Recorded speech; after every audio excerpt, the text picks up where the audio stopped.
Mapagpalang araw ng linggo sa ating minamahal kong mga kapatid. Magandang araw po sa ating lahat. Salamat sa Diyos sapagkat muli po narito po tayo para magpasalamat sa Diyos na may likha ng langit at ng lupa. Pagpalain ang lahat ng makapanonood ngayong araw na ito. Especially yung mga live streaming at yung mga bababahagi natin ay patuloy na makaranas ng iba yung pagpapala ng Diyos at patuloy pong makaranas ng banal na presensya ng Diyos katulad ng sinabi ni Paul sa mga taga-Colossians na tayo nawa ay madamitan ng presensya ng ating Panginoong Hesukristo. Hallelujah! Palakpakan natin ang ating dakilang Diyos. At welcome po sa gawain. Nagpapasalamat po ako na nakakapasok po sa ating kanya-kanyang tahanan ang Ebanghelyo ng Panginoong Jesus, ang mabuting balita ng kaligtasan, ang mabuting balita na ikaw ay pinagaling na ng kapangyarihan ng mga latay ni Jesus, ang mabuting balita na ikaw ay pinalaya na ng Panginoong Jesus sa lahat ng opresyon, at ikaw ay pinalaya na ng Panginoong Jesus sa lahat ng sumisikil sa atin, sa tali ng kahirapan. Pinalaya na tayo ng kamatayan at ng muling pagkabuhay ng ating Panginoong Jesus. Salamat sa mabuting balita sapagkat ang lahat ng mga anak ng Diyos ay nababalutan ng dugo ni Jesus. At ang mabuting balita po, mga minamahal kong mga kapatid, ang Panginoong Jesus 24/7 nananalangin sa mga iniligtas niya. Hallelujah! Tayo po ay manalangin. Dakilang Ama na makapangyarihan sa lahat, sa pangalan ng Jesus, muli po itinataas po namin sa iyo ang mga gawain po ngayon, ang mga live streaming, ang mga ginagawa sa mga kanya-kanyang simbahan, o Diyos, sa mga physical gathering. We are praying, Heavenly Father, for the blood of Jesus to seal and to cover each one of us and every born-again believer na sumasamba ngayon ay patuloy na mabalutan ng dugo ni Jesus at patuloy na dumaloy ang kaligtasan ni Jesus sa lahat ng maaabot ng mabuting balita ng Diyos sa pamamagitan ng mga pangangaral ng napakaraming gawain around the world, Father God. Salamat nga po, dakilang Diyos, sapagkat dahil po sa pangyayaring ito ng global pandemic, ay nagkaroon ng isang massive and powerful and anointed global preaching of the Word of God. Hallelujah! Nagkaroon po ng isang global declaration that Jesus Christ is Lord. Nagkaroon ng isang global declaration of the salvation of Jesus, at nagkaroon ng isang global declaration that Jesus is the way, the truth, and the life. No one can come to the Father except through Jesus Christ. Marami pong salamat. Ang dugo ni Jesus ang patuloy na bumalot sa lahat ng mga gawain, O Diyos, on air, O God, at sa mga physical na mga gawain. Pagpalain mo po ang lahat ng mga tatayo, O dakilang Diyos. Pagpalain mo po ang mga aawitin namin at patuloy po ito na mag-minister sa aming mga espiritu, patuloy na mag-comfort, patuloy na magpalakas, O Diyos, patuloy po na magpalaya, at patuloy na ipadaloy mo, Panginoong Jesus, your free gift of salvation. Thank you, Father. In Jesus' name. Amen and amen. The best clap po rin para sa ating Panginoong Diyos. Amen.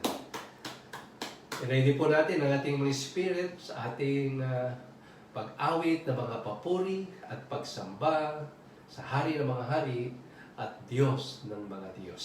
Hallelujah. Glory be to God.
kong anak at kaibigan.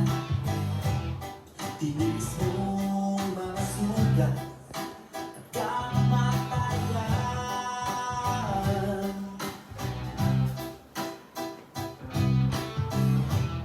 Tinuri mo akong masin at ilaw sa mundong gapos ng kadiliman. Sino ako na inibig mo?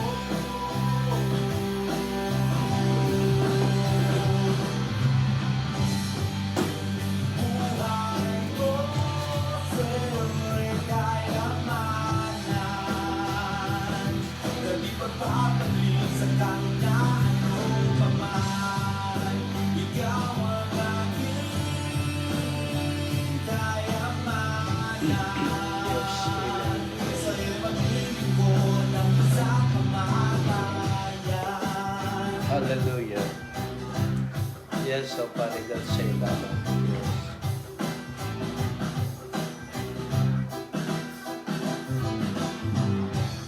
Nilagyan mo ako ng ngiti at kulay. Pinuno mo ng liwanag ang aking buhay. Binigyan mo pa ako ng awit upang ika'y hayaan sa bawat himig. Nandito ako, Jesus, gamitin mo.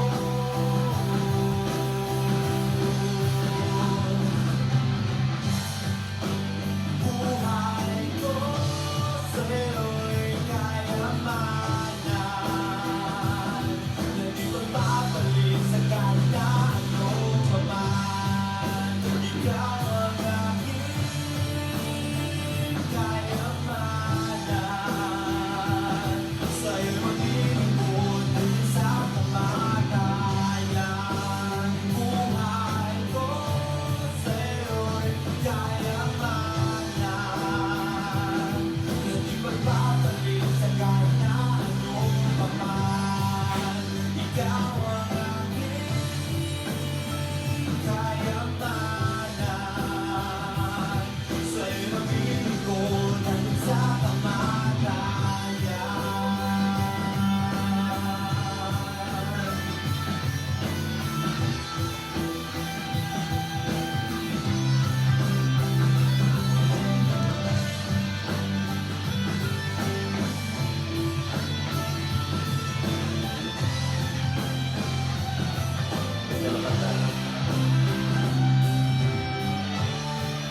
Sino ako na inibig mo? Nandito ako, Jesus, gamitin mo.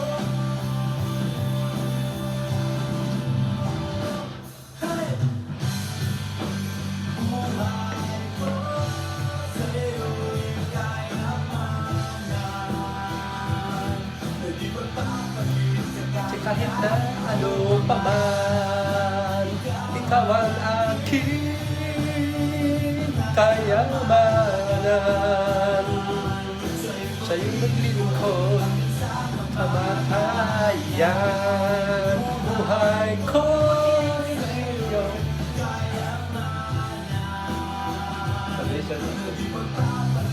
Kahit na ano pa man, ikaw ang aking kayamanan. Sa'yo maglilingkod hanggang sa kamatayan. Amen. Only to Jesus.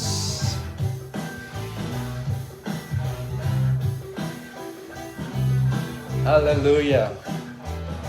Ikaw, Panginoong Jesus, ang aming kayamanan. Ang buhay namin ay ipaglilingkod sa iyo, O Diyos. Panginoong Jesus.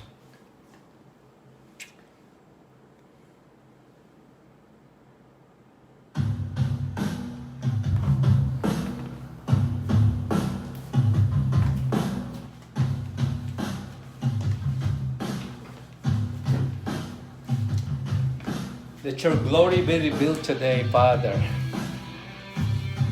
The glory of your begotten Son, Jesus. Let your glory be revealed around the world, Father, in Jesus' name. To every born-again believer, let your glory be revealed. Hallelujah. You gave your life Upon the cross, you bled and died. the life Like you gave, give me now a reason to live. a reason to live. Sarap kumanta ng live, ha? I give my life for the cause. I lay down my Physical life. gathering na tayo. Jesus Christ, you are my reason to live. My reason to live. I live to see your glory revealed. About to see your beauty unveiled. I give my life a sacrifice for you. Amen. Your heartbeat fulfilled, and pray to see the nations be healed. Jesus Christ, I live to die. Jesus Christ, I live to die for you.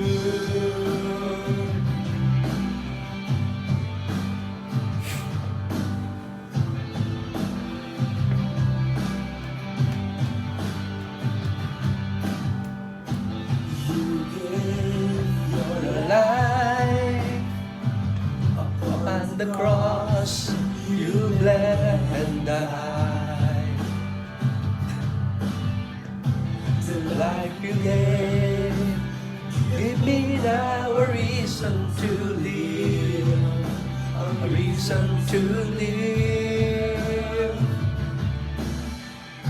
I give my life for the cause. I lay down my rights. Jesus Christ, you are my reason to live. My reason to live. I live to see your glory revealed. Allow to see your beauty unveiled. I give my life as a sacrifice for you. I want to see your heartbeat fulfilled, and pray to see that nations be healed. Jesus Christ, I live to die.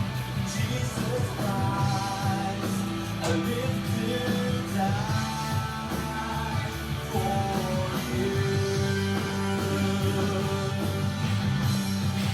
I live to see your glory revealed. I love to see your beauty unveiled. Give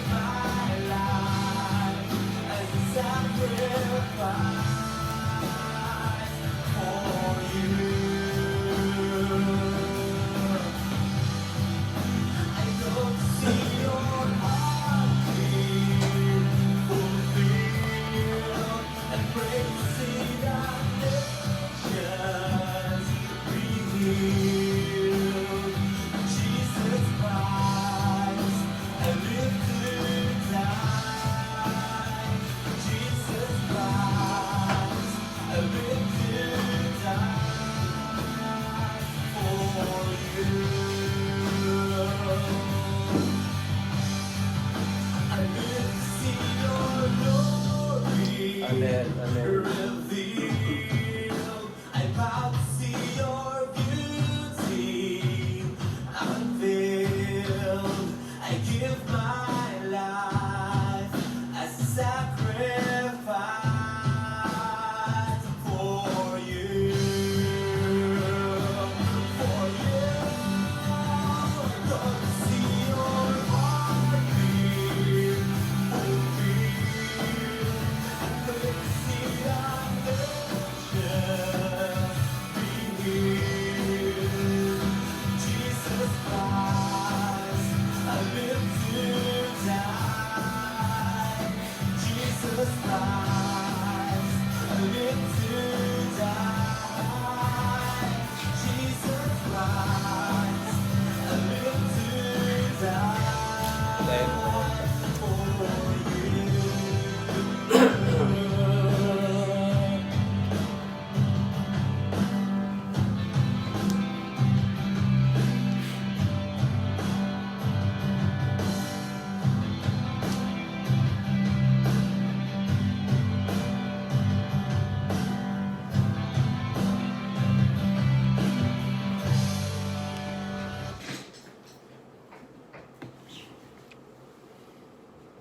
Hallelujah. Papuri sa Diyos. Masarap mabuhay para sa ating Panginoong Hesukristo. Amen. Napakaganda ng inawit po natin. Hallelujah. Malaya na tayo lahat. Pinalaya na tayo ng Diyos. Patay. Hallelujah. Tayo mga pinalaya na ng ating Panginoong Jesus sa lahat ng mga tali. At upang tayong lahat ay makapaglingkod sa ating buhay na Diyos, sa ating Panginoong Jesus. Amen. Hallelujah. So, magkaroon po tayo ng declaration ngayon. Sabihin po natin, anak ako ng Diyos. Anak ako ng Diyos. Dahil tinanggap ko si Jesus bilang sariling Panginoon at sariling tagapagligtas ng aking buhay. At dahil ako'y anak ng Diyos, ako'y naniniwala at nananampalataya na ako ay iingatan ng aking amang Diyos. Ang buhay ko ay patuloy niyang pagpapalain, patuloy niyang ililigtas, at patuloy na pasasaganain sapagkat yaon ng kalooban ng Ama sa kanyang mga anak. Purihin ang Diyos. Hallelujah. Palakpakan natin si Jesus. Hallelujah.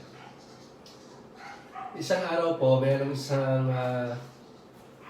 born-again Christian na babae. At siya'y mainit at maalab sa kanyang paglilingkod sa Diyos. Subalit ang kanyang asawang lalaki ay hindi pa born again. At siya ayaw pumayag sa paglilingkod ng babae na kanyang asawa. At pinipigilan na. Isang araw ay namatay itong lalaki. Nagkasakit at namatay. At bago namatay ay nagbilin siya. At ang kanyang bilin na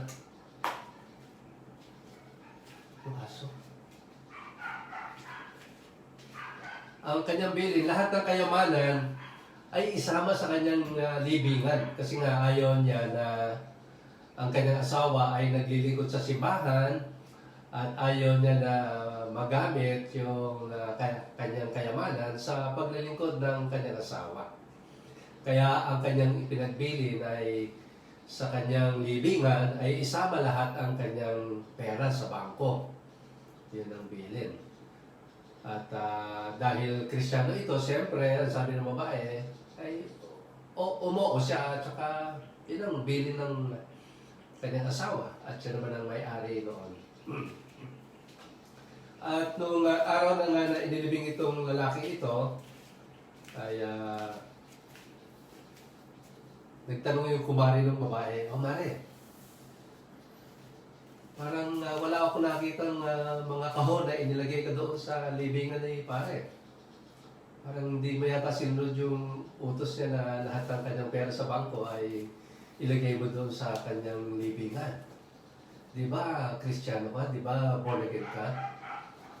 Di ba, manggagawa ka na sa simbahan nyo? Oo nga eh. Sumunod ako. Nilagay ko yung kanyang lahat ng pera doon sa libingan. Wala ako nakitang mga boxes doon eh. Alam ko, milyon-milyon ng pera ni pare doon sa bangko. Mari, nilagay ko. Pero, cheque. Hallelujah. Purihin ang Diyos. Ang kayamanan natin ay ang ating Panginoong Jesus. Amen? Hallelujah. Kaya tayo, pag sa ating patuloy na paglilingkod sa ating Diyos, patuloy na tayong payayamanin. Amen. Amen. Napakatalino ng babaeng ito. Cheque ang nilagay dun sa kabaong ng kanyang asawa. Yung cash na sa bangko. So ngayong araw na ito, ang pag-uusapan natin ay ang pamumuhay para kay Kristo sa mga huling araw. Doon sa isang awit na inawit kanina, ang sabi nung ng umawit ay ang buhay niya, gagamitin niya sa paglilingkod sa Diyos. Alam niyo, maraming Kristiyano, kung tatanungin mo, willing silang mamatay para kay Kristo Jesus. Subalit yung mamuhay para kay Kristo Jesus araw-araw ay parang lihis. Parang hindi nila nagagawa. Kaya ito po ang pag-uusapan natin ngayon. Itong pamumuhay para kay Kristo sa mga huling araw. At samahan naman tayo ng Holy Spirit sa pangangaral ng kanyang banal at buhay na mga salita. Ang ating teksto ay makikita po natin sa 2 Timothy chapter 3 verses 1 to 5. Ganito ang pagkakasabi ng sulat ni Paul kay Timothy. Sabi ni Paul, "You should know this, Timothy, that in the last days there will be very difficult times. For people will love only themselves and their money. They will be boastful and proud, scoffing at God, disobedient to their parents, and ungrateful. They will consider nothing sacred." Verse 3, "They will be unloving and unforgiving. They will slander others and have no self-control. They will be cruel and hate what is good. They will betray their friends, be reckless, be puffed up with pride, and love pleasure rather than God." Verse 5, "They will act religious, but they will reject the power that could make them godly. Stay away from people like that." Yan po yung payo ni Paul kay Timothy. Noong panahon pa nila, handa na yung spirit na yan. Pero sa panahon natin, nakikita po natin na yan ay palala ng palala at habang si Jesus ay malapit ng dumating, lalo pa yung lalala at talagang literally ay makikita natin yan. Ganito lang ang pagkakasabi sa Tagalog. Dapat mong malaman na sa mga huling araw ay darating ang mga panahon ng kaguluhan. Sapagkat ang mga tao ay magiging maibigin sa sarili, maibigin sa salapi, palalo, mapagmataas, mapagsamantala, suwail sa magulang, walang utang na loob at lapastangan sa Diyos.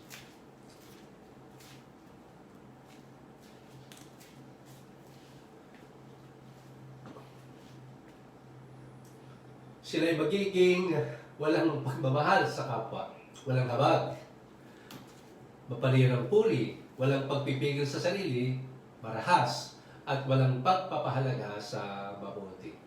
Verse 4, "Sila'y magiging mga taksil, padalos-dalos, mayayabang, maibigin sa kalayawan, sa halip na maibigin sa Diyos.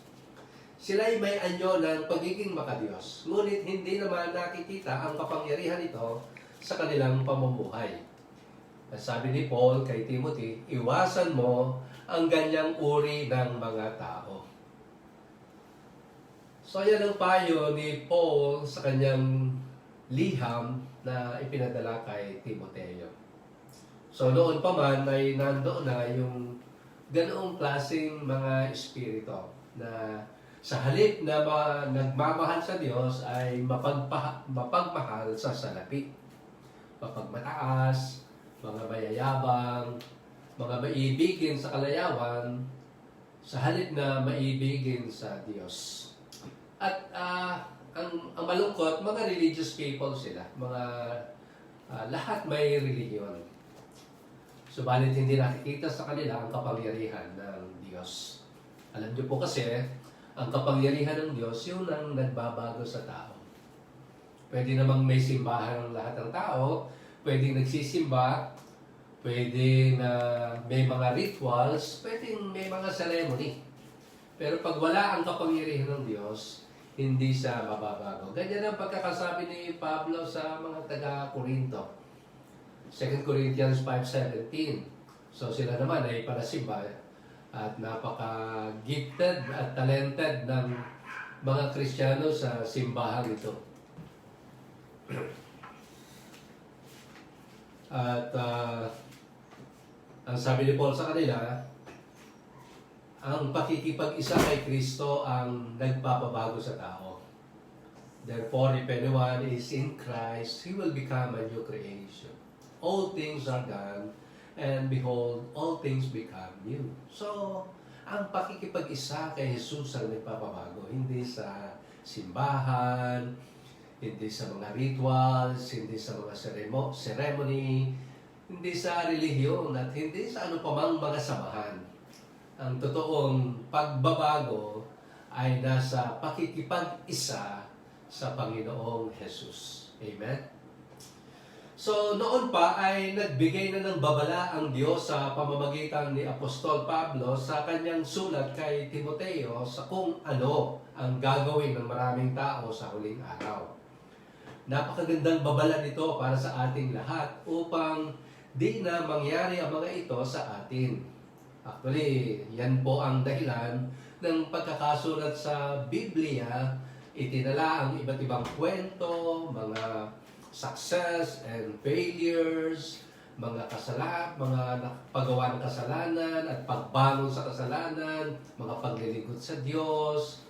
Yan ay mga nailagay sa Biblia upang maiwasan na natin ang dapat iwasan at hindi na pamarisa ng mga mali. Gabay yan sa atin upang magkaroon tayo ng isang totoo at tunay na makadiyos na buhay dito sa lupa. So, sa palagay ko, nakikita na natin ito sa ating kapaligiran ngayon. Alam nyo, uso-uso yung salitang selfie. Oo, so yan ay patungo doon sa sinasabi ni Paul kay Timoteo na magiging self-centered ang tao, makasarili ang tao. Walang importante sa kanya kundi ang sarili.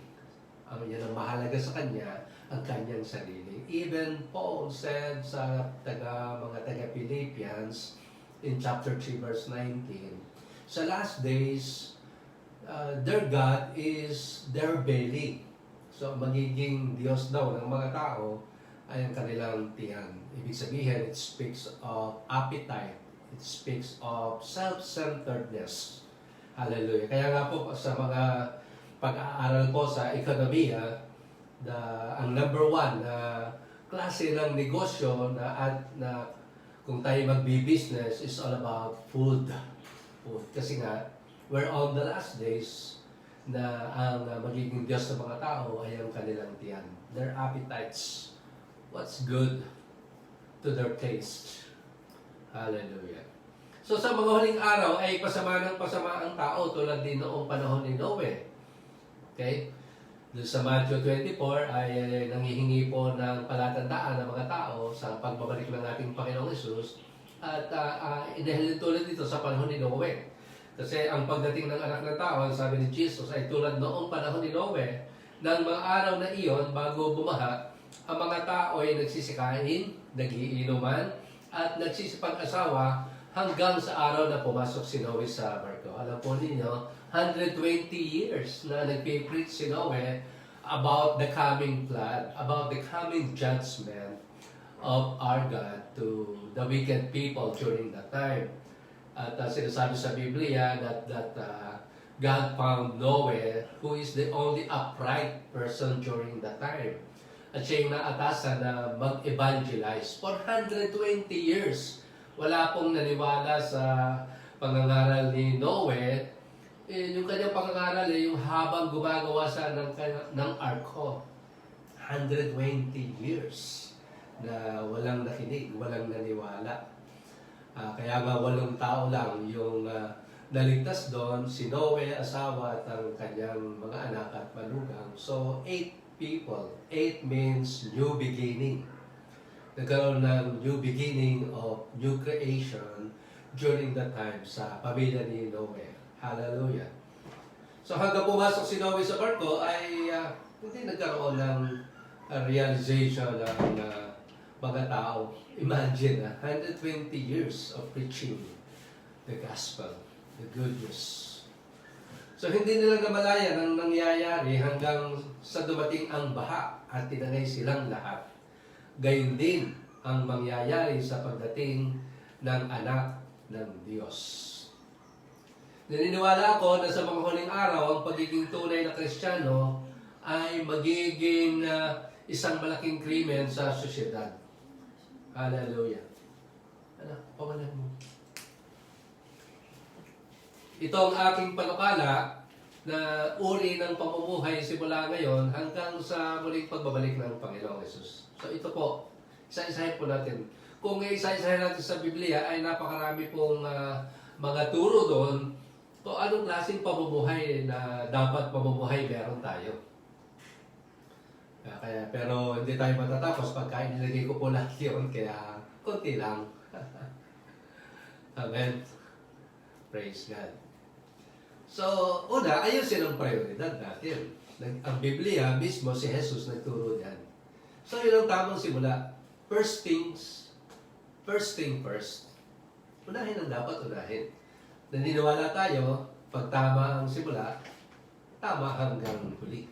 Di po ba? So, siguraduhin na laging una ang Diyos bago ang lahat. Okay? Bago ang lahat. So, si Jesus mismo nagturo niyan sa kanyang pagtuturo sa Beatitudes. Ngunit higit sa lahat ay bigyang halaga ninyo ang kaharian ng Diyos at ang pamumuhay ng ayon sa kanyang kalooban at ibibigay na sa inyo ang lahat ng mga bagay na ito. Meaning to say, food, shelter, clothing. So, lahat ay ibibigay ng Diyos. Lahat ay idadagdag ng Diyos. Pagka palaging ang Diyos at ang kanyang kaharian at ang kanyang katuwiran ang ating uunahin. So, dapat, kung meron tayong unang aayusin ay ang ating priorities. Priorities. Ang Diyos, mananatiling Diyos kahit walang tao. Pero ang tao, hindi siya makakapamuhay ng maayos ng walang Diyos. We cannot live without God. Kaya, lagi ang Diyos ang unahin. Amen? Tularan natin si Haring David. Isang bagay lamang ang aking mitiin, sabi ni David. Isang bagay itong kay Yahweh hiniling. Ang ako'y lumagi sa banal na templo upang kagandahan niya ay mamasdan ko at yaong patnubay niya ay mata ko. So, yan lang ang isa sa pinaka-main prayer request ni King David, pinaka-ultimate desire ni King David is to stay in the temple, to stay in the house of God. Kaya kung meron tayong dapat tutularan ay itong si King David. To stay in the house of God. Hallelujah. Kaya sinabi ng Diyos tungkol kay David, si David na anak ni Jesse ay isang lalaking aking kinalulugdan na handang sumunod sa lahat ng nais ko. Yan ang sinabi sa Gawa 13 verse 22. Kaya po mga minamahal kong mga kapatid, mga kapamilya, at doon sa mga mapapasahan itong live streaming na ito, kung meron tayong dapat ayusin, ay yung priorities. There is only one and only one priority, ang Diyos at ang kanyang kaharian. Amen? But sana wag lang unahin. Gitna, ang Diyos pa rin. Hanggang huli ay Diyos pa rin. Amen? Siya ang una, siya sa gitna, at siya pa rin sa huli. Hallelujah. Kasi marami mga tao inuna, pero pagkatapos ay nawala na.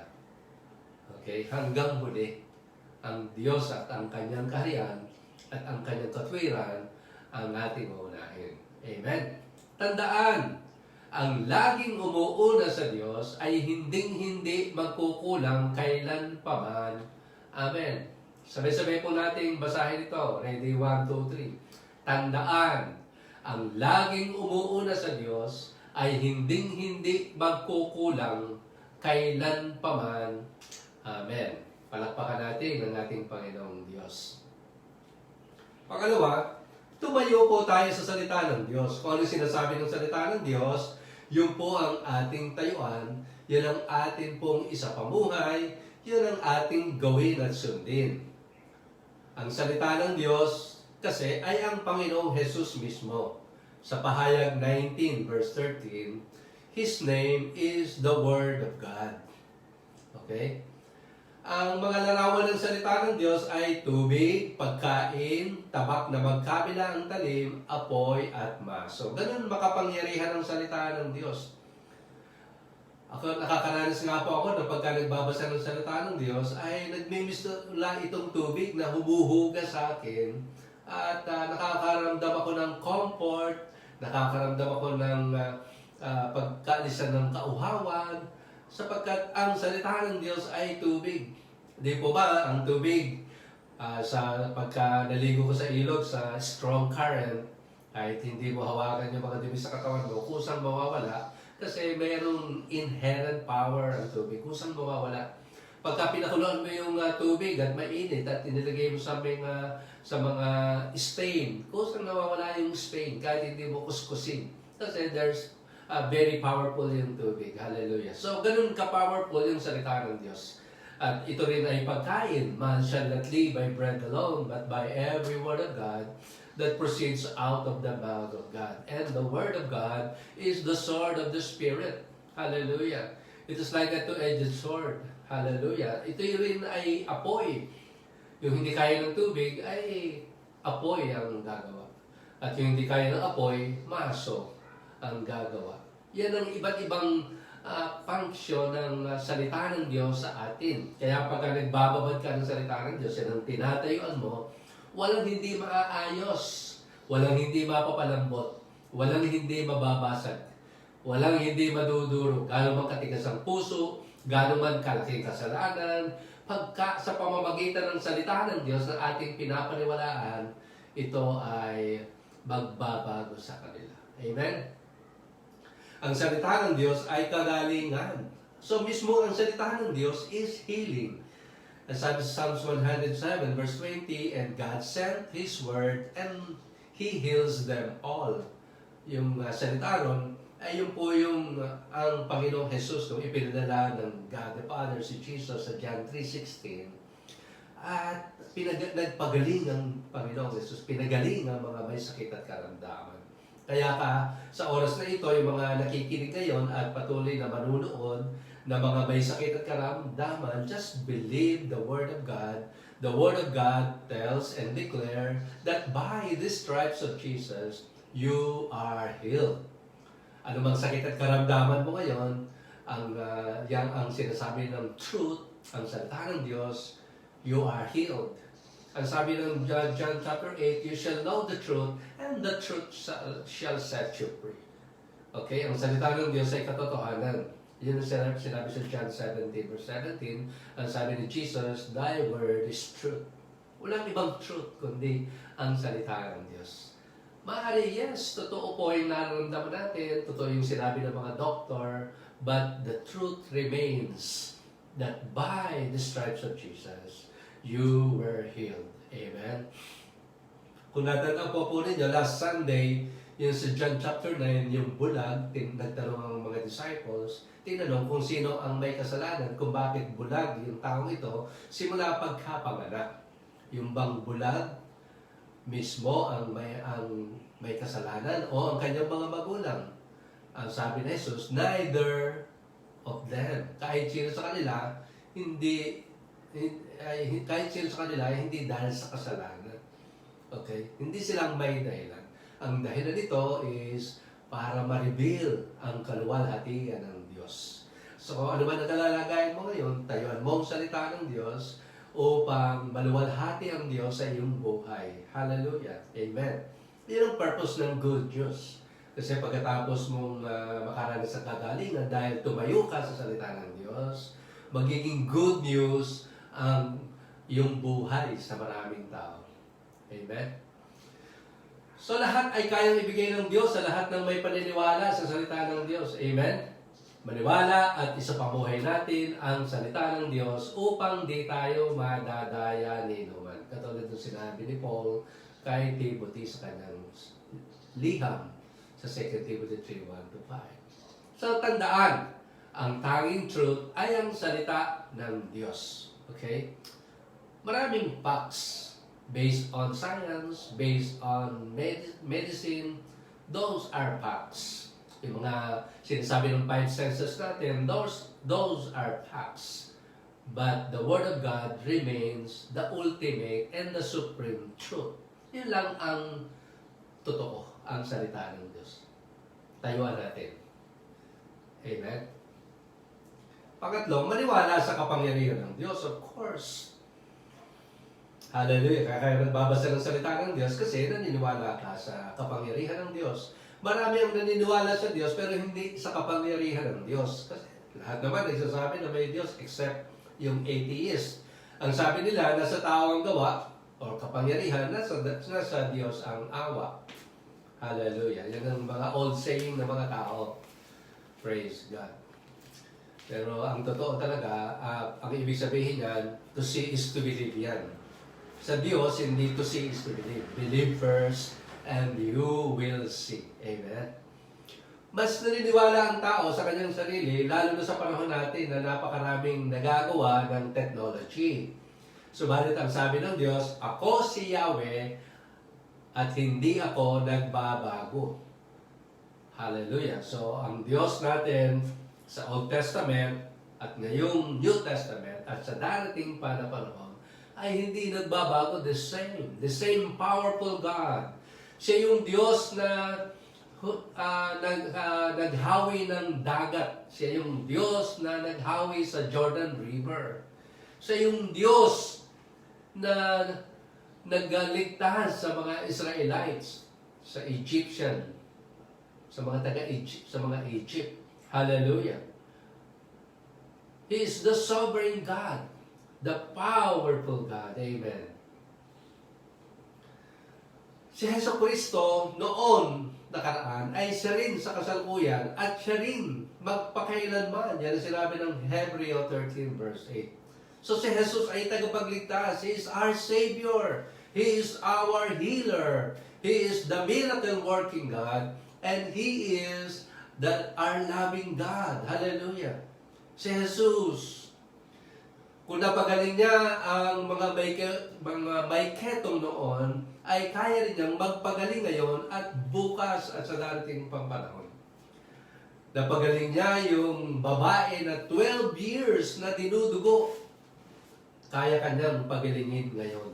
Because Jesus Christ is the same yesterday, today, and forever. The same power. The same power that He has now. Hallelujah. Amen? Yung bulag na pinagaling ni Jesus ay kaya rin niyang magpagaling ngayon. Because He is the same yesterday, today, and forever. Hallelujah. Tandaan, sa ating Diyos, walang imposible. With God, nothing is impossible. Amen? What is impossible with men are all possible with God. Kaya po mga minamahal kong mga kapatid na ngayon ay nanonood, ano man ang kalalagayan mo, kung yan ay imposible man, tandaan mo, sa ating Diyos, walang imposible because our God is the most powerful God, hallelujah, who is the same yesterday, today, and forever. Glory be to God. Pang-apat, kung anong klaseng pamumuhay ang dapat na maging pamumuhay natin ngayon ay huwag titigil sa pananalangin. Huwag tayong manghihinawa, huwag tayong mapapagod. Maging matiyaga sa pananalangin. Yan ang sinabi ni Paul sa mga taga-Thessalonica. Yan ang kanyang bilin sa kanila at paghihikayat. So ito ang paghihikayat ni Pablo sa mga mananampalataya sa panahon ng mga pagsubok at sa bingit ng kamatayan. Maging matiyaga sa pananalangin. Sa English, pray without ceasing. Hallelujah. Sa ibang translation, never stop praying. So sa panahong ito, yan ang wag na huwag natin gagawin. Huwag titigil sa pananalangin. Amen. Ang pananalangin ay isang supernatural na paraan ng komunikasyon na ibinigay sa atin ng Diyos. Hallelujah! Ang mabuting balita, hindi ito apektado ng anumang sama ng panahon at anumang technology. Purihin ang Diyos. Hallelujah! Okay? Hindi ito apektado ng mga blackout, ng mga brownout. Hindi ito apektado ng mga bagyo. Hallelujah! Wala itong downtime. Itong prayer natin sa ating Diyos. It is our hotline to God. Glory be to God. Ang ating pananalangin ay nagbubunga ng higit na pagkakakilala at pagkakalapit or intimacy natin sa makapangyarihan ng Diyos. Halimbawa, si Jesus sa kanyang pagpunta sa bundok para manalangin, ay nagkaroon siya ng transfiguration. The transfiguration of Jesus. Nakita ito ng mga kasama ng Panginoong Jesus, ng mga disciples, sila Peter, si John, nakita po si James, nakita nila ito. Hallelujah. Nagbago ng anyo ang Panginoong Jesus na naging busilak at naging napakaputi ng kasuotan ng Panginoong Hesus sa kanyang mukha ay singliwanag ng araw sa katanghaliang tapat. Kaya nga, we call it the transfiguration of Jesus. And that was during His prayer time. Glory be to God. Kaya hindi natin napapansin, pagka ikaw ay hindi tumitigil sa pananalangin, at talagang napakasipag mong mananalangin, nakikita ng tao sa mukha mo yung ningning ng kaluwalhatian ng Diyos. Katulad kay Moses, in Exodus chapter 34, specifically sa verse 29, sabi ron, his face become radiant because he had spoken to the Lord. 40 days, 40 nights na nagkaroon ng prayer and fasting si Moses sa pakikipagtagpo sa Diyos. Ito po yung pagsulat with the finger of God sa Ten Commandments. For the second time, kasi yung una po ay binasag ni Moses dahil po sa galit sa mga tao, dahil gumawa sila ng Diyos-Diyosa, ng isang baka na Diyos-Diyosa na sinamba nila. Nagalit si Moses at itong tablet of commandment ay binasag niya at ginawa niyang pulbos at pinainom sa mga tao. For the second time, ay tinawag siyang muli ng Diyos sa Mount Sinai. At pinagawa siya ng dalawang tipak ng bato. We call it tablet of stone. Hallelujah. At isinulat mismo ng daliri ng Diyos yung Ten Commandments. So, for 40 days, 40 nights, ay magkausap ang Diyos. Si Moses at ang Diyos doon. Hallelujah. At hindi namalaya ni Moses na nung pagbaba niya, hindi makatingin sa kanya yung mga tao sapagkat sobrang liwanag ng mukha ni Moses. Na-transferred yung liwanag ng Diyos sa mukha ni Moses dahil sa pananalangin. Hallelujah. Kaya nga po, pagka hindi tayo tumitigil sa pananalangin, makikita yung ningning, kaluwalhatian ng Diyos sa ating mga mukha. Actually, nakikita naman natin talaga literally yan eh. Pag hindi na prayerful yung mga tao, depressed, madidilim ang mga mukha nila. Talagang problematic, makikita mo yung depression, makikita mo yung oppression, bigat na bigat sila sa kanilang mga buhay. Kaya po, ganitong klaseng pamumuhay ang gawin natin sa panahon na ito at na huwag titigil sa pananalangin. Amen? Sabihin mo sa iyong mga kasama sa bahay. Magsabihan po tayo sa ating mga bahay. Hallelujah. Huwag tayong titigil sa pananalangin. Hindi balik hindi kumain. Hallelujah. Katulad ni Moses, 40 days, 40 nights, no food, no water at all. Wow. Pero ang resulta po noon, yung mga tao mismo hindi makatingin kay Moses. Kailangan magtalakbong pa siya ng isang talakbong para makatingin sa kanya yung mga tao.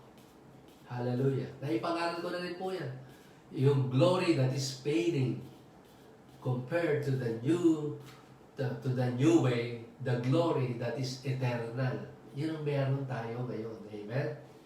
Hallelujah. Praise God. Tandaan. Sabay-sabay po nating basahin. Ready? 1, 2, 3. Tandaan. Ang pananalangin ay isang puwersa na mas makapangyarihan sa lahat ng puwersa. Hallelujah. You are holding the most powerful weapon, the most powerful force on earth. Prayer. Prayer. Hallelujah. If you are prayerful, you are one of the most powerful person on earth because of prayer. Hallelujah. Sumunod ay laging magpasalamat, laging mapagpasalamat po tayo.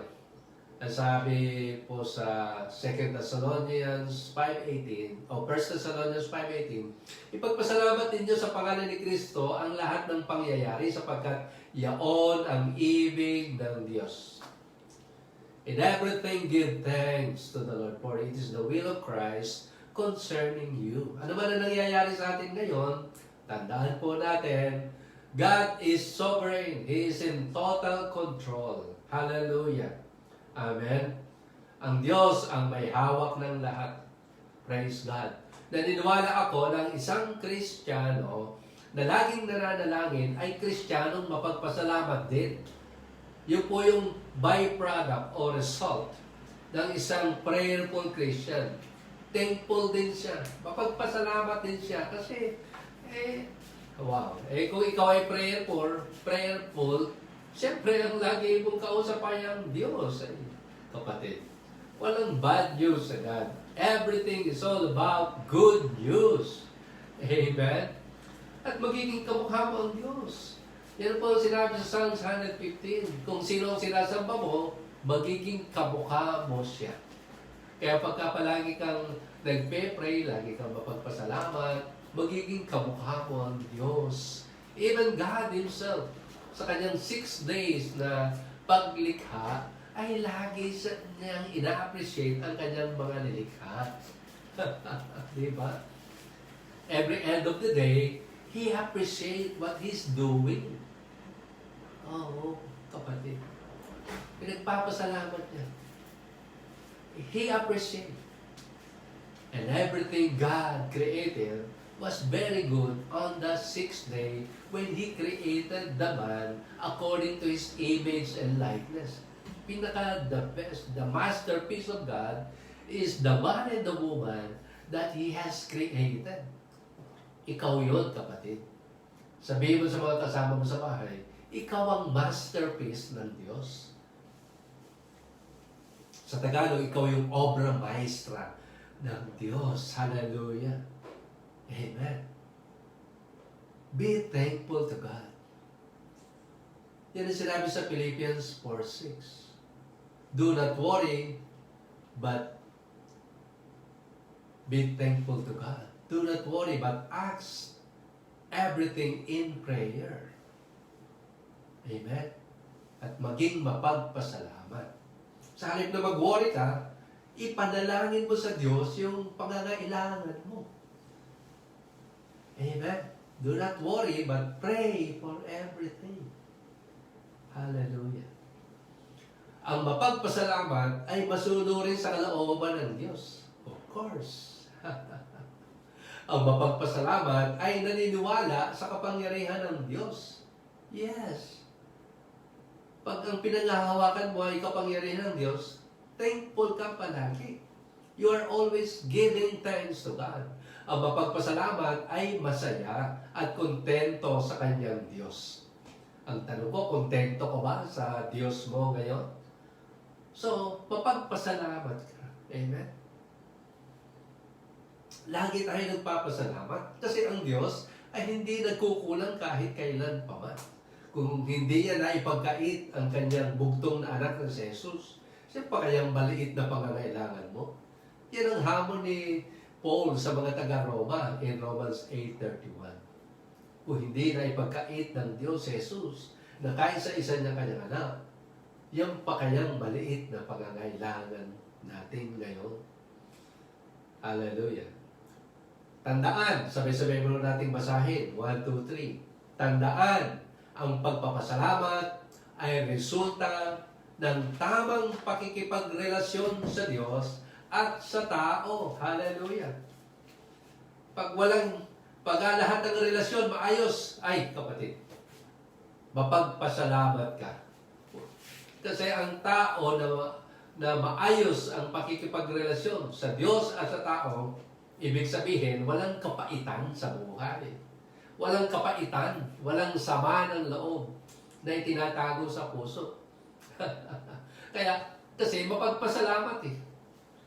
Mapagpasalamat. Yan ang bunga ng taong mapagpasalamat. Tamang relasyon sa Diyos at sa tao. Hallelujah.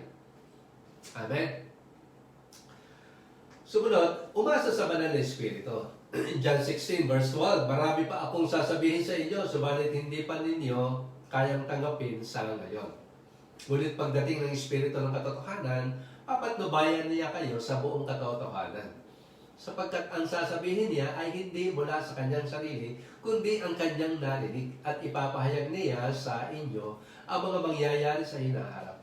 Kaya napaka-importante na ang buhay natin at ang klase ng pamumuhay natin, umaasa tayo sa banal na Espiritu. Kasi during that time, kausap ng Panginoong Hesus sa kanyang mga disciples, marami pa siyang gustong sabihin sa kanyang mga disciples, pero hindi nila raw kayang maintindihan nung panahon na yun.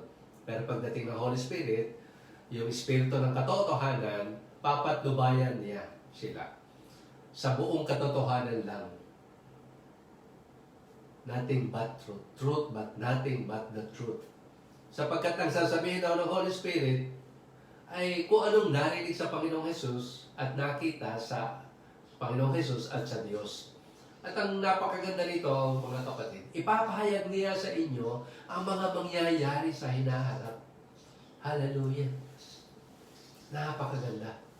At yun ay kung umaasa tayo sa banal na Espiritu, kung tayo hindi tumitigil sa mga pananalangin natin at mapagpasalamat tayo. At ang Diyos at ang kanyang kaharian ang siyang priority natin sa ating mga buhay. Amen? Verse 14, pararangalan niya ako sapagkat tatanggapin ng Espiritu mula sa akin ang ipapahayag niya sa inyo. Ang lahat ng sa Ama ay sa akin. Kaya ako sinasabing tatanggapin ng Espiritu ang mula sa akin at ipapahayag niya ito sa inyo. So, ang banal na Espiritu ay gabay sa katotohanan. Ang banal na Espiritu ay magpapahayag sa mga mangyayari sa hinaharap. So, mga mangyayari pa lang in the future. The Holy Spirit will reveal it to you. Magpaparangal sa Panginoong Hesus. Napakaraming mga bagay na naipakita po sa atin ng Panginoong Diyos. Through the Holy Spirit, yung mangyayari pa lang. Itong pinaka-recently, itong bahay nga po namin, nung pinagpe-pray po namin ito with Bishop Hermie, my spiritual father, ay pinakita na sa akin ng Diyos, may two-story na house. Pinagpe-pray pa lang po ito, yung lupa, ay pinakita ng Diyos na may nakatayo ng two-story white house. Kaya po puti yung ang pintura nitong bahay.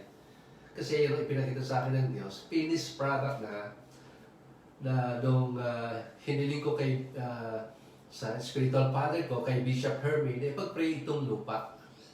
At pinakita na ng Diyos sa akin yung finished product through the Holy Spirit.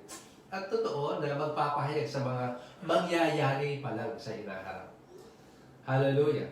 At through the Holy Spirit, ay magpaparangal sa Panginoong Jesus. Kasi sinabi ng salita ng Diyos, no one can say that Jesus is Lord except through the Holy Spirit. So, pang-apat na ginagawa ng Holy Spirit, magpapahayag sa mga bagay na ukol sa Diyos. In 1 Corinthians 2:10, ngunit ito'y inihayag na ng Diyos sa atin sa pamamagitan ng Espiritu. Sinasaliksik ng Espiritu ang lahat ng bagay, maging ang mga pinakamalalim na bagay na may kinalaman sa Diyos. Kaya importante talaga na we trust sa Holy Spirit. Mag-depend tayo sa Holy Spirit. Sa ating mga prayer life, di ba last Sunday, sinabi ko rin na yung speaking in other tongues. We speak in the language of the Holy Spirit. Kasi ang pinakamalalim na panukala patungkol sa Diyos, ipapahayag niya sa atin kung sino ang Diyos sa atin. Yung sa personal mo. Oo, universally, kilala naman ng lahat ng tao ng Diyos, pero personal. Sino ang Diyos sa buhay mo? Hallelujah. Even to Paul, na ipangalan ko na rin po yan sa atin. That Paul mentioned specific calling to suffer for Christ. May specific na ministry si Paul. Ministry to the Jews first, then to the Gentiles. Be specific. Amen? Hallelujah. So, magbibigay sa atin, kung dependent tayo sa Holy Spirit, magbibigay sa atin ng kapangyarihan sa pagsaksi. Sa Acts 1:8, subalit tatanggap kayo ng kapangyarihan pagbaba sa inyo ng Espiritu Santo. At kayo magiging mga saksi ko sa Jerusalem, sa buong Judea at sa Samaria, hanggang sa dulo ng daigdig. Yung kapangyarihan dyan ay yung last Sunday na pinag-usapan natin, yung power. Yung dunamis power and dynamite power. Kaya, pag meron ka na ditong power na ito, ay kapatid, ibang klase ka. Hallelujah. You are a supernatural being. Pagka naintindihan mo talaga ito at umasa ka sa Holy Spirit, sa power ng Holy Spirit, you will receive dynamite power. Hallelujah. Grabe. Alam naman natin yung dynamite. Ilagay mo ito sa isang bundok. Hallelujah. Kaya niyang pasabugin yung bundok. Yan yung mga nagpapaguho sa mga malalaking building. Hallelujah. Yung mga dynamite. At kung meron kong dynamo power, consistent ang iyong Christian life. Hallelujah. Katulad ng mga ilaw sa ating bahay ngayon, consistent. Simula nung inon po niyan, consistent yung ilaw. Kung ilang lumens yan, tuloy-tuloy. Hallelujah. Kung 220 volts, 220 volts. Kasi naka-connect yan sa dynamo or dynamo or the transformer. Yun ang kapangyarihang meron tayo. Kaya umasa tayo sa Holy Spirit, kapatid, sa buhay natin. Amen? Tutulungan tayo sa ating mga kahinaan. Yan ang sinabi po. Tutulungan tayo na makapanalangin. Oo, yan po yung mga taong umasa sa Holy Spirit. Kaya magiging prayerful ka rin. Hindi ka titigil sa pananalangin kasi tutulungan tayo. Mamamagitan para sa atin at ayon sa kalooban ng Diyos. Yan ang sinabi sa Romans 8:26 and verse 27. Gayon din naman, tinutulungan tayo ng Espiritu sa ating kahinaan sapagkat hindi tayo marunong manalangin ng nararapat. Kaya ang Espiritu ang namamagitan para sa atin at dumarain sa parang hindi natin kayang sambitin. Hallelujah. At ang Diyos na siyang nakakasaliksik sa puso ng tao, ang siyang nakakaalam kung ano ang kalooban ng Espiritu sapagkat ang Espiritu ang namamagitan para sa atin ayon sa kalooban ng Diyos. Kaya kapatid, umasa tayo sa Holy Spirit. Palagi tayong nananalangin in the Spirit. Gamitin natin yung language na ibinigay sa atin ng Holy Spirit to pray. Hallelujah. Kasi siya daw ang namamagitan para sa atin exactly according to the will of the Father. Ayon sa kalooban ng Diyos. Ito yung klase ng prayer na talagang tiyak na mayroong katugunan kasi it is according to the will of the Father. That the Holy Spirit, only the Holy Spirit can do that kind of prayer. Kaya magdepende tayo sa Holy Spirit. Umasa tayo sa Holy Spirit. Amen?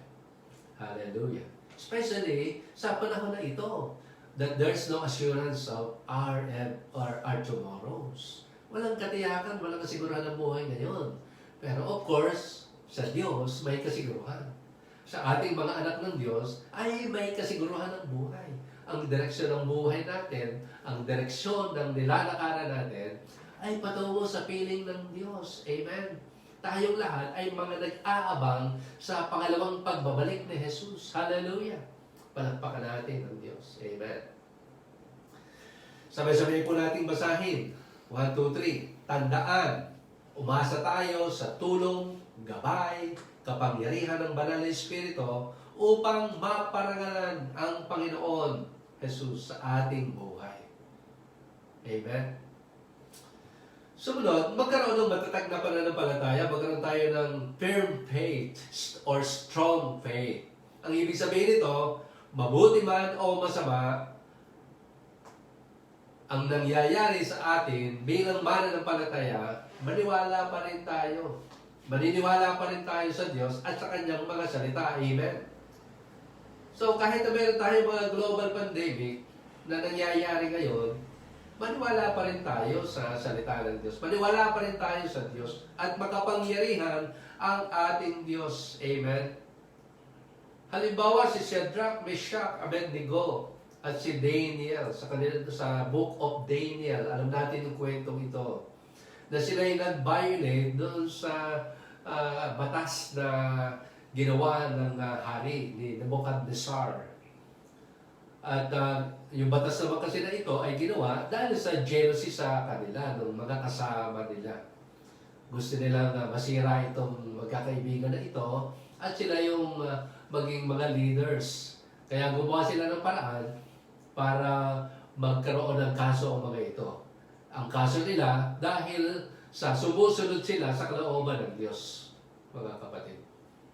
Yan ang kaso nila. Katulad ng sinabi ko kanina, sa huling panahon, ang pagiging Kristiyano, isang krimen yan sa sosyedad. In our society. Magiging crime yan.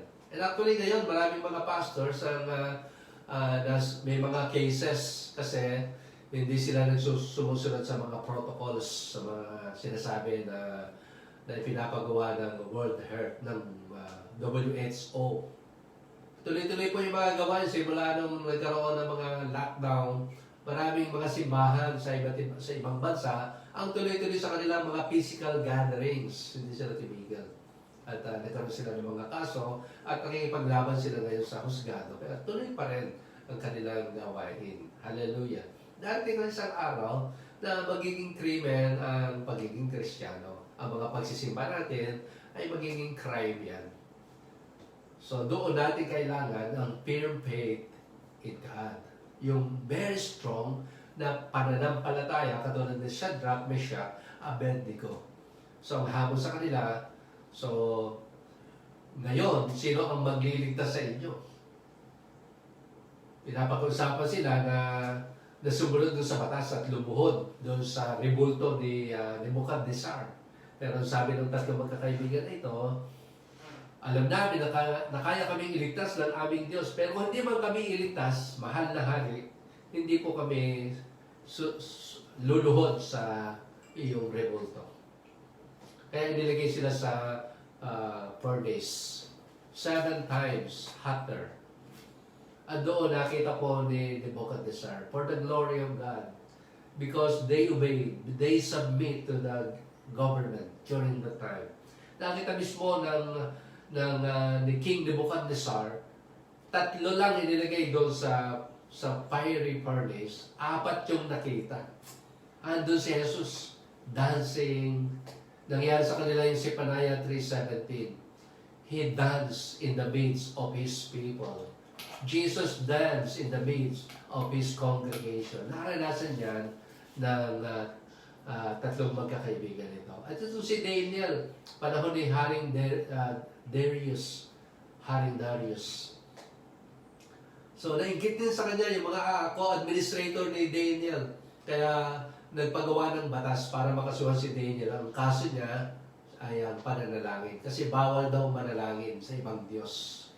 Yun po yung batas. Pero si Daniel, he continued to pray with the God of Israel, with the King of Kings and the Lord of Lords. Yan ang naging kaso niya. Nilagay siya sa dungeon of lion at iniligtas siya ng Diyos. Doon po natin mababasa yung isinara ng anghel ang bibig ng Diyos because of faith ni Daniel. So we have to be firm in our faith. Amen?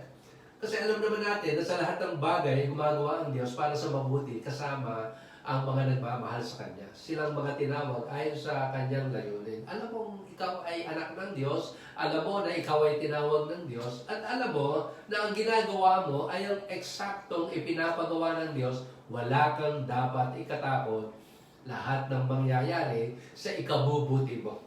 Amen. Sa ikabubuti ng pamilya natin, sa ikabubuti ng ating buhay mismo. Amen. All things work together for the good. Amen. Ang sabi sa Isaiah 43 verse 2, isa yan sa mga powerful verse na ginamit sa akin ng Diyos kung bakit ako naging pastor. Kasi ayaw ko magpastor, natatakot ako. Hallelujah. Na alam ko yung buhay ng pastor, napakahirap, maraming pagsubok. Nagpapastor ka na, kikriticize ka pa, mga ganun, pag-uusapan ka ng lahat ng mga masasama, pagpintasan ka. Salamat sapagkat mayroong Pastor's Month, at least, pagka Pastor's Month, ang pinag-uusapan ay puro kabutihan sa mga pastor. It's all about blessing the pastor during October. Amen. Pero sana, hindi lang October binabless ang pastor throughout the year, 24/7. Amen.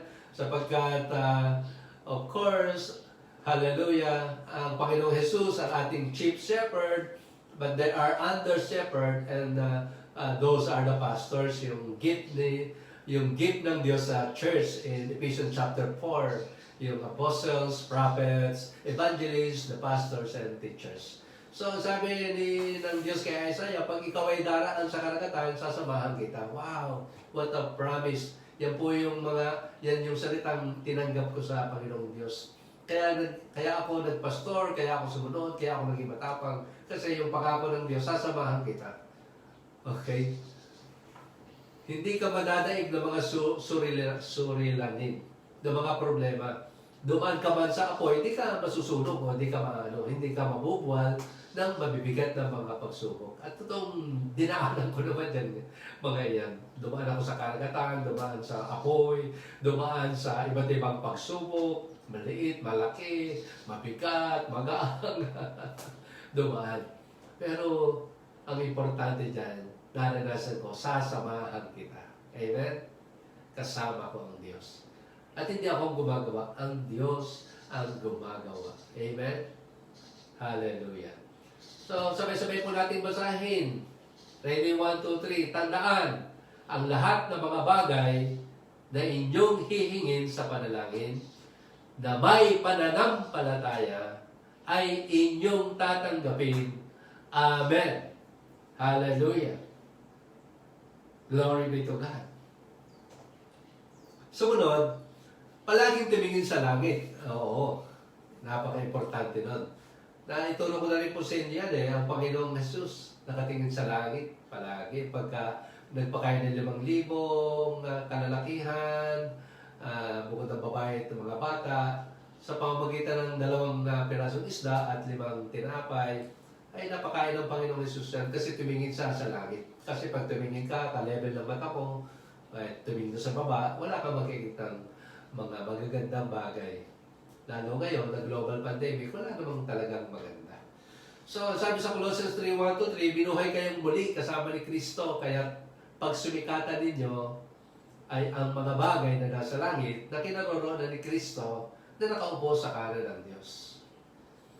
Yung ibig sabihin kasi, pagkakaupo sa kanan luklukan ng Diyos, it speaks of victory, it speaks of the right hand of God. Pag sinabi kasi right hand of God, is the power of God. Kaya si Jesus mismo yung power of God. Hallelujah. Isa isip ninyo ang mga bagay na panlangit, hindi ang mga bagay na panlupa. Kasi pagka mga panlupa, madedepress ka, ma-oppress ka, talagang magwo-worry ka eh. Kaya isipin ang mga bagay na panlangit, amen? Sapagkat namatay na kayo at ang tunay na buhay ninyo ay natatago sa Diyos, kasama ni Kristo. Nung tinanggap mo si Jesus bilang Lord and Savior of your life, nung namatay si Jesus sa krus, kasama ka nang namatay doon sa krus. At nung si Jesus ay nabuhay na maguli, kasama kang nabuhay na maguli. Ang totoong buhay na po natin, nakatago sa Diyos kasama ni Kristo. Your life is hid in God through Christ Jesus.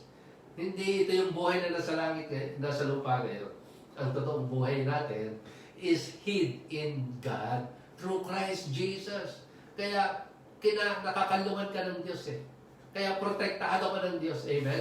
Kaya ang pwede natin gawin, palaging tumingin sa langit. Yan ang klase ng pamumuhay na dapat nating pamumuhay kay Kristo Jesus dito sa lupa.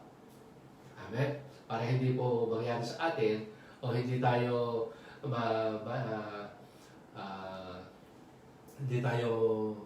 maapektuhan itong spirito na sinasabi dun sa last days sa 2 Timothy 3:1-5.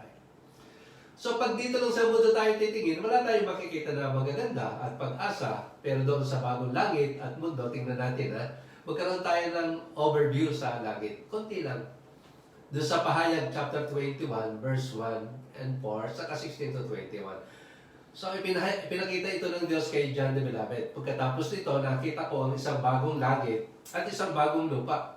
Wala na ang dating langit at lupa. Nawala na raw itong nakikita natin ngayon. Wala na rin ang dagat. At papahirin niya ang bawat luha sa kanilang mga mata, yung mga naligtas na sa second coming ni Jesus. Wala nang luha doon sa langit. Napakaganda nun. Wala nang kamatayan. Wala nang mga sadness, wala nang dalamhati doon, wala nang mga pagtangis at paghihirap sapagkat lumipas na ang dating mga bagay. Sinabi yung mga dating bagay, itong nakikita natin ngayon, yung mga pagkasalukuyang karanasan natin ngayon, wala na lahat ng mga iyan. Hallelujah! Ano makikita ron? Sa verse 16, parisukat ang ayos ng lungsod. Merong daw New Jerusalem, the new city, which is the builder is God Himself. The architect is God Himself. Anong klaseng city ito? Parisukat daw po ito. Hallelujah. So, ang sabi, kung ano ang haba, ganoon din ang luwang. Sinukat ng anghel ng lungsod at ang lumabas na sukat ng lungsod ay 2,400 kilometer ang haba at ang luwang, gayon din ang taas. So, ayun ang parisukat niya. Parisukat. Square. 2,400 square kilometer. Yun ang sukat. Wow. Sinukat din niya ang pader at 65 metro naman ang taas nito ayon sa panukat ng dala ng anghel. Eh ito matindi po kung ano yung mga foundation noong pader. Yung daw pong pader ay ang foundation niya batong jasper at ang lungsod ay nantay na gintong kumikinang na parang kristal. Wow! Sa ngayon, yan ang mga ugat ng mga sigalot sa mundo. Yan ang ugat ng mga gulo sa mundo. Ng mga hold-upan, itong ginto, kapatid. Pero yan po ang siyudad na pupuntahan mo, kapatid. Kaya ang sabi ni Paul, yan ang pagsumikatan nating tingnan. Palaging tumingin sa langit. Yan ang naghihintay sa iyong lugar, kapatid. Ang salingan ng pader ay puno ng lahat ng uri ng mamahaling bato. Jasper, Sapiro, Calcedonia, Esmeralda, Onice, Cornalina, Crisolito, Berylo, Topaz, Chrysopraso, Jacinto, Amatista. Wala yatang nag-aalahas ng ganyan ngayon. Sa langit, napakarami yan. Yan po yung foundation. Wow! Ng city, the new city. Hallelujah.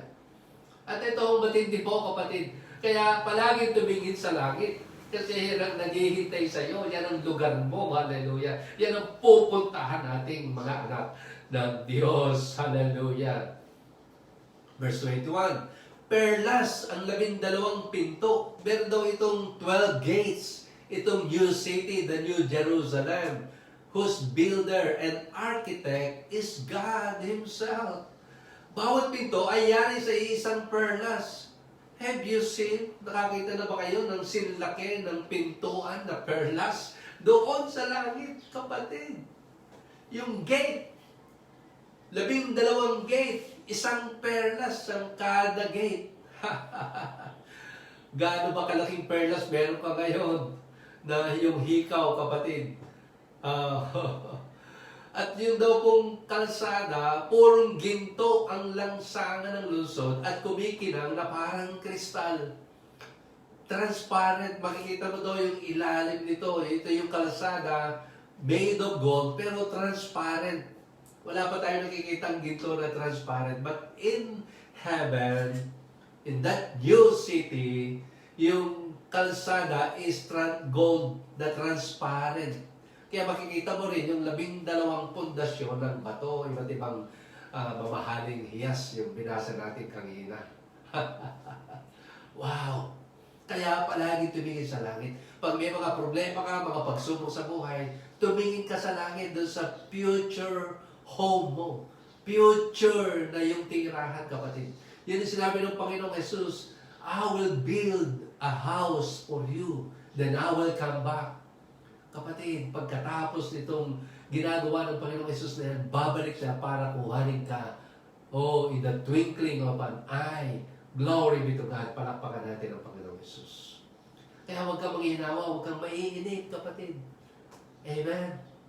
Praise God. Palagi tumingin sa langit. Amen.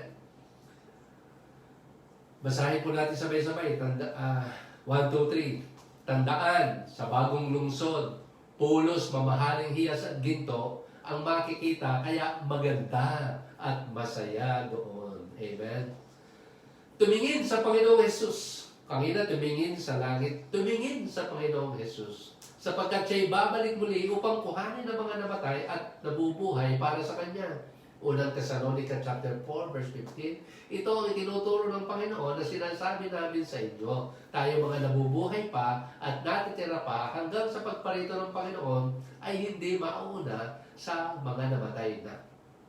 Sa araw na iyon ay maririnig ang tinig ng arkanghel at ang tunog ng trumpeta ng Diyos. At ang Panginoon mismo ay bababa mula sa langit na sumisigaw.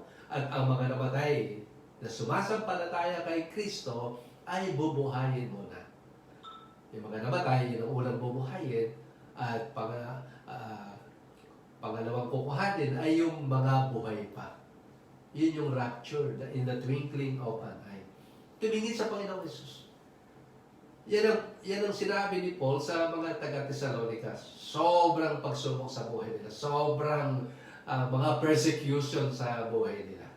At ang sinabi lang ni Paul sa kanila, tumingin sa pagbabalik ng Panginoong Jesus sapagkat tiyak na babalik ang Panginoong Jesus upang kuhanin tayo. Pag ready na yung ginagawang bahay mo, bahay natin, yung New City, New Jerusalem, yung kalsada that is made of transparent gold, yung gate mo ay gawa sa perlas, isang pirasong perlas. Kukuhanin na tayo. Tumingin tayo sa Panginoong Jesus. Amen. Palagi tayong tumingin. Umasa sa Panginoong pagbabalik ni Jesus. Pagkatapos, tayo namang mga buhay pa at natitira ay titipunin sa alapaap in the clouds, kasama ng mga binuhay upang salubugin ang Panginoon sa himpapawid.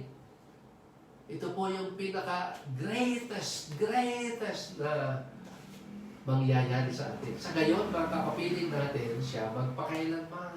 Kaya nga, palakasin ninyo ang loob ng bawat isa sa pamamagitan ng mga salitang ito. Wow! Yan ang nagpapalakas sa kanya sa panahon ng pagsubok. Yan ang magpapalakas sa atin sa panahon ng mga pagsubok at mga problema. Kapatid, tumingin sa pangalawang pagbabalik ni Jesus. Maghintay tayong abangan natin ang pangalawang pagbabalik ng Panginoong Jesus. Amen. Sapagkat sa Panginoong Jesus, nakasalalay ang ating pananampalataya. Kaya nga, dahil napapaligiran tayo ng napakaraming saksi, tanggalin natin ang anumang balakid at ang kasalanan kumakapit sa atin. Buong tiyaga tayong tumakbo sa takbuhin na sa ating harapan. Kaya, ito yung klaseng pamumuhay. Ang na dapat natin gawin sa lupa. Palaging tumingin sa Panginoong Jesus. Ituon natin ang ating paningin kay Jesus sa Kanya. Nakasalalay ang ating pananampalataya mula simula hanggang katapusan. From beginning to end, He's the author and the finisher of our faith. Dahil sa kagalakan na naghihintay sa Kanya, hindi niya inalintana ang kahihiyan ng pagkamatay sa krus at siya ngayon nakaupo sa kanan ng trono ng Diyos. Amen? Tumingin sa Panginoong Jesus. Sabihin mo sa mga kasama mo sa bahay. Tumingin sa Panginoong Jesus. Basahin po natin sabay-sabay. Ready? 1, 2, 3. Tandaan, palaging tumingin sa Panginoong Jesus at umasang siya'y babalik anumang oras. Kapatid, kung si Jesus ang palaging tinitingin mo, wala ka nang makikita ang masarap. Wala ka nang makikita ang pangit. Sapagkat palagi kang nakatingin sa Panginoong Jesus. Amen? Pang-sampo at panghuli, magpatanim at ituring na pamilya ang iglesia ng Panginoong Jesus. Kasi sa Matthew 16, ang church, si Jesus ang nagtayo. At sinasabi ko sa iyo, ikaw ay Pedro, at sa ibabaw ng batong ito, ay itatayo ko ang aking iglesia at ang kapangyarihan ng kamatayan ay hindi magtatagumpay laban sa kanya. It is Jesus Himself who built His church. Of course, siyempre tayo, naghahanap tayo ng church na si Jesus ang gumawa. Kasi pag si Jesus ang gumawa sa church niyan, ang taong pupunta dyan, bababago. Kasi hindi naman yung church ang nagbabago. Ang Panginoong Jesus ang nagbabago. But I believe, ang church na ang pundasyon ay si Jesus. Ang church na si Jesus ang gumawa, nandun din ang kapangyarihan ng Panginoong Jesus. Tiyak mababago ang sino mang tao na nandiyan. Amen? Sa isang tunay na church. Amen? So magpatanim tayo. Sabi ng Psalms 92 verse 13 to 15, parang punong kahoy, yun daw mga righteous, na doon natanim sa tahanan ng Diyos. Yung tayo na mga naiplant sa house of, to the court of God, sa bahay ng Diyos. Sa banal na templo, ito ay lalago na nakalulugod. Tuloy ang pagbunga kahit na ang punong ito ay tumanda. Lunti at matatag at ang dahon nito ay laging sariwa. Ito'y patotoo na ang Panginooy tunay na matuwid. Siya kung sanggalang patatag na batong walang bahay dungis. Mahirap nang mabulot ng anumang krisis, problema at pagsubok ang isang taong mananampalatayang nakatanim at nag-ugat sa kanyang iglesia. Amen? Bakit? Kasi sa mga tuwid, hindi na kayo mga dayuhan o taga-ibang bansa, kundi mga kababayan ng mga hinirang ng Diyos at kabilang sa kanyang sambayan or family. We are the family of God. Ang church natin, mga kapatid, o ang church na kinabibilangan ng sino mang nanunood ngayon, yan ay pamilya mo. Hindi ka member, kasi pag member ka dyan, ang member ay after lang sa mga benefits. Ang member is just after sa mga rewards at kung ano makukuha niya. Pag wala na, hindi, aalis na siya dyan. Hindi po. You are a family. Amen? Ang pamilya is forever yan. Hallelujah. Kahit may problema sa pamilya, dahil anak ka, dahil tatay ka, anak ka, forever ang family. A family is forever. Amen? But a member, pag member ka lang, pag mayroon kang hindi nagustuhan, aalis. Kaya kailangan maitanim ka at ituring na pamilya ang church na kinabibilangan mo. Of course, siyempre, you have to pray. Yung church na itinayo ng Panginoong Jesus. It is not, hindi ito yung church na itinayo ng sino mang tao, but it is the church that is founded and built by Jesus. Amen? Kasi yung church na yan is powerful and transforming. Nagbabago ng buhay yan. So, ang pamilya, ano man ang mangyari, saan ka man mapunta, siya pa rin ang pamilya mo. Amen? Ganun ang pamilya, parang yung mga OFW. Yung pamilya nila nasa Pilipinas, kaya nagpapadala sila ng kanilang pera sa Pilipinas. Kasi yun ang pamilya nila eh. Hindi sila magbibigay na sa ibang pamilya. To your family. Because family is forever. Amen? Amen po ba? Hallelujah. Kaya nga, maganda nga sana, mga member natin, OFW, hindi hindi dadalo sa ibang church pagka nasa ibang bansa. Magtayo ng church noon. JGMI, Jesus Global. Hallelujah. Kasi pamilya mo yan eh. Magtatayo ka ng extension ng pamilya. Parang mga anak natin na pag malaki na sila, nag-asawa, meron silang sariling pamilya. Pero hindi iniiwan yung pamilya. Pamilya pa rin. Lumaki lang yung pamilya. Nagkaroon ng mga extension. Amen?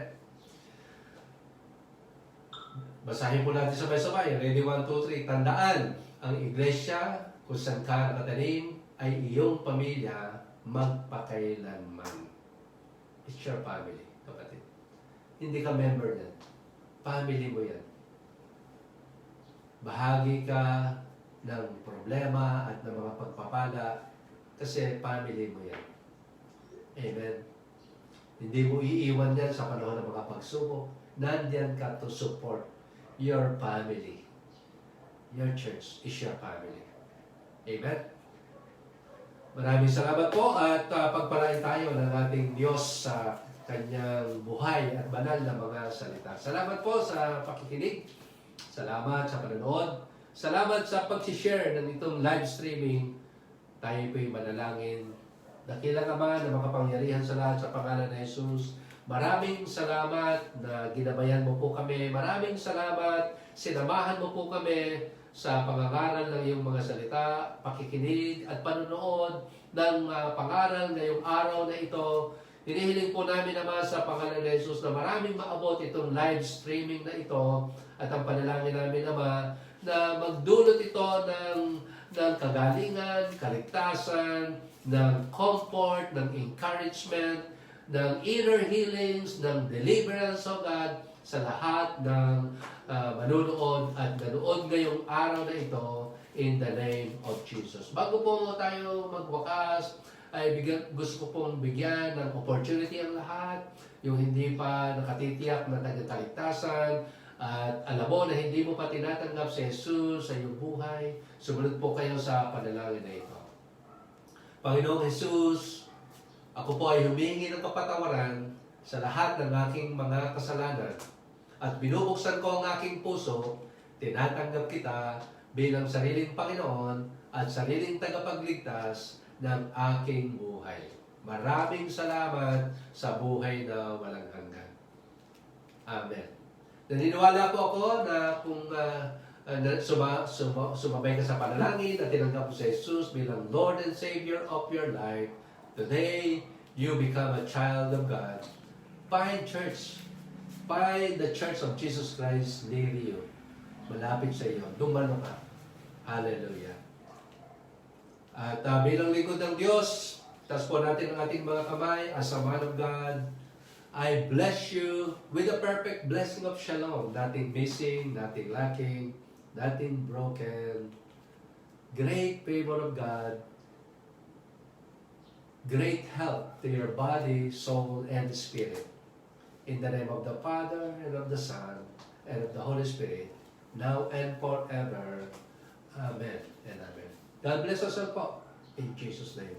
Amen. Thank you.